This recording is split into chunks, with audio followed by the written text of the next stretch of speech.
Hello and welcome. My name is Marc Blatstein, the physician founder of Physician Presentence Report Service.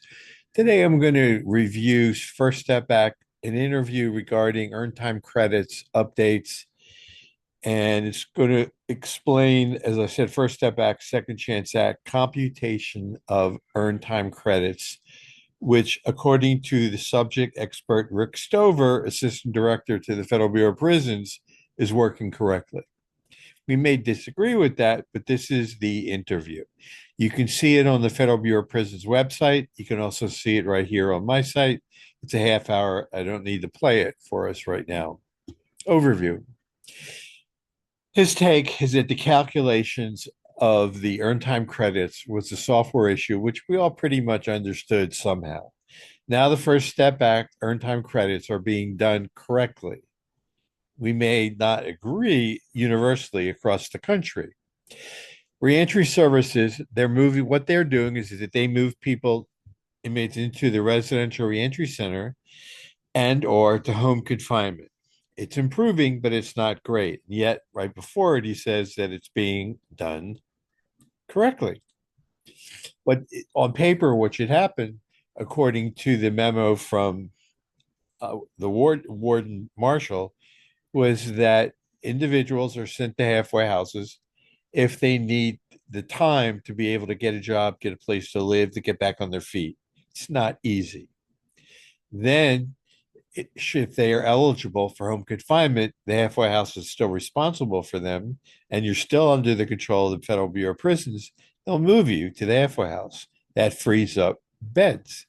Second is that if the individual comes into the halfway house and is eligible right away for home confinement, then again, they can move the individual to the home confinement, but that now frees up beds for more individuals on the prison side who are incarcerated to move into the community.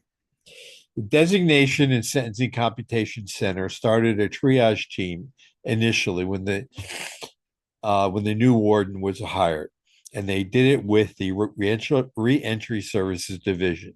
There are 2 points to be addressed. First, earned time credits for those in residential reentry centers, and for if they're able, they're moved to home confinement. And those that are eligible, again, can spend less time in in a halfway house or residential reentry center and then be moved to home confinement. The idea being that frees up beds for others who need to come from the prison into a halfway house. First step back, the staff lacked training, is what they found. And so what they did is they shifted the responsibility to all the members of the BOP staff and their wardens by creating a slide presentation that is a tutorial for staff to use, and it covers how First Step Act and earned time credit calculations are done. Earned time credits, these were set in the law. These have to be earned before they can be applied. And you need to opt in while you're in the institution if you're eligible. In the old way, as he stated, is that the case managers would wait until an individual completed a program and then provide those credits. It was a flawed process because what happened is that between the time that the individual completed the program and that was then passed on to the Grand Prairie, Texas, for a referral to be approved. By the time that approved deferral came back okay to move the person to either home confinement or halfway house, the person's been in prison too long. And so it was making everyone crazy. And so the language under the First Step Act, he said, well, it deals with will and shall. These credits will and shall be applied. So if you're an attorney, you understand there's a meaning here. I'm not an attorney. The Bureau of Prison feels that if you're placed late into the residential reentry center, to them, it's not really catastrophic because you still have more to go on your sentence. You still have your sentence to serve. But to the person who's waiting to move, they're missing the bigger picture. This is a critical time. They have family, possibly. The Bureau of Prison, though, has this discretionary authority. And this, I'll see, is the get out of jail free card, if you will, that they constantly go back to. Conditional placement dates.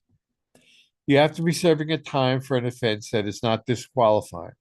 In other words, if it's a violent crime or that type of thing, and your pattern score says that you are medium or a high, you don't qualify. But you're still allowed to take the first step back courses, and you can work your way down to what's needed to be a minimum or a low. As we're calculating these dates, there should be no expectation on the part of inmates that this was a guarantee. It's true. We can't guarantee or promise anything for sure in life, but they already know that the system is not really working 100%. And I'm saying it's going to be a year, maybe longer. We're absolutely positively calculating the first step back dates correctly. Okay. Now those calculations run every day as opposed to the old way when the case managers were doing this stuff once a month.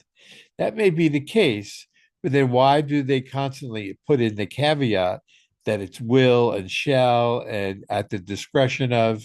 If it was everything was being done 100% correctly, we wouldn't have that conversation. To the case managers, they don't want case managers doing manual calculations. If the inmates are going to go to the staff and say, I did a manual calculation, can you verify this? Well, they don't, they want they're making the case manager the middle child. If you have three kids, you understand that the one in the middle gets like the least amount, gets it from both sides, gets it from parents, gets it from the older child, then the youngest child, and then the other parent, if there's another parent or a grandparent, what have you. But you understand what I'm saying. We're not going to do that. We're not in the business of doing manual calculations. We have the formula working right. The formula program is working right. Well, if it's working right, why is this all an issue? There's a June 17th memo. I'll open this up here. I'll make it a little bigger for you. But essentially, they want to avoid wasting millions of taxpayer dollars, reduce the strain on bed space, eliminate prolonged unnecessary burdens on the inmate. First step back credits and second chance act credits are going to be stacked together. They're going to be compiled together. Conditional base placement dates are done on the projected credit that's going to accrue. This is not including good time credit, stable housing, community reintegration readiness. All of this goes into that particular mix. Inmates who need halfway house will go there. Those who don't need it and are eligible can go directly to home confinement. Placing inmates at the end of their sentence into the community can be up for a maximum of 12 months, 6 months, or 10% of their sentence, whatever's less. And there's 5 factors that are the law and at the discretion of the BOP. But President Truman said, when during his presidency at his desk, the buck stops with me. It's really not a first step back problem. It's a problem of two separate laws. The assistant to the director, Rick Stover, says first step back, if you're eligible, essentially places you in the community much longer than the allowable time under the Second Chance Act. So the easiest way they describe it is for every 30 days, you get 15 days in the community or 15 days off your sentence. That would be the first 365 days.